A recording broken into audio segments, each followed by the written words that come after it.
ఇక్కడ మనకు గురుకుల JL DL TGT posting details అయితే రావడం జరిగింది. అంటే సెలెక్టెడ్ లిస్ట్ అయితే పెట్టారు. ఎవరికి ఏ జిల్లాలో వచ్చింది, వాళ్ళు ఏ డిపార్ట్మెంట్లో వాళ్ళు సెలెక్ట్ అయ్యారు అనేది మొత్తము మనకు డీటెయిల్స్ అయితే ఇవ్వడం జరిగింది. ఇక్కడ మీరు పీడిఎఫ్ రూపంలో దీన్ని అయితే మీరు చూడొచ్చు. ఇక్కడ నేను జూమ్ చేసి చూపిస్తాను.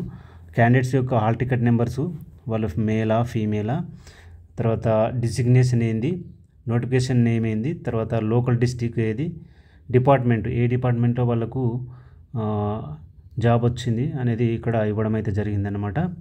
ఓకే, ఇక్కడ మీకు హాల్ టికెట్ నెంబర్స్ ఇవ్వడం జరిగింది. హాల్ టికెట్ నెంబర్సు, మీ హాల్ టికెట్ నెంబరు తెలుసుకోవాలంటే ఈజీగా మీరు ఫైండ్ అవుట్ చేయాలంటే ఇక్కడ మీకు పైన సెర్చ్ కనిపిస్తుంది. సెర్చ్లో మీరు ఇక్కడ ఈ విధంగా నెంబరు, మీ హాల్ టికెట్ నెంబర్ ఎంటర్ చేయండి.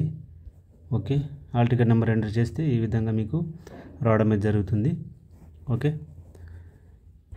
మీరు ఆరెంజ్ కలర్లో ఈ విధంగా మీ నెంబర్ అయితే వస్తుంది. నెంబర్కి ఎదురుగా మీ మేలా ఫీమేలా, నేము, డిజిగ్నేషను, నోటిఫికేషను నేము, తర్వాత డిస్ట్రిక్ట్ ఏ డిస్ట్రిక్ట్ మీకు ఏ డిస్ట్రిక్ట్లో వచ్చింది ఇవన్నీ చూపిస్తుంది అనమాట. ఈ పీడిఎఫ్ను మీరు డౌన్లోడ్ చేసుకోవచ్చు. నేను డిస్క్రిప్షన్లో లింక్ ఇస్తాను, అక్కడ నుంచి డౌన్లోడ్ చేసుకొని చూసుకోండి. అంటే ఎక్కడ మీకు జాబ్ వచ్చింది, ఏ డిపార్ట్మెంట్లో వచ్చిందని అయితే ఇక్కడ చూపించడం అయితే జరుగుతుంది.